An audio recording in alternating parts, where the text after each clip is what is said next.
отбасылар болады да, біздің туған туысқан таныстардың ішінде де бар, ағайындардың ішінде де бар. Отбасы күйеуде бір оқыған, жұмыс жасайды, бала шағасы бар, тәп-тәуір. Бірақ адаммен араласпайды олар.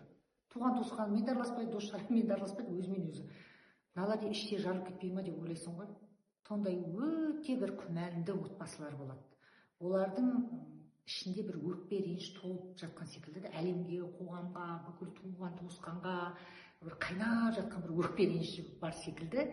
Негізі қоғам үшін қауіпті ма деген сұрақ бар да. Қауіпті болуы да ықтимал.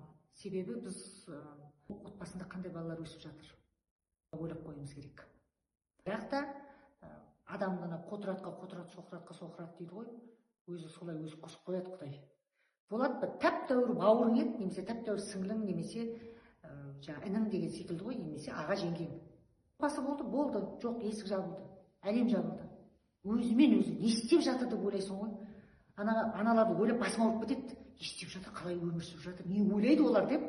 Айдаладағы туысың ешкіммен араласпайды. Сол сенің басыңда отырады ғой. Сондықтан ол кімге қауіпті? Қоғамнан бұрын бас ауырып отырған саған қауіпті. Сен ойлап отырсың.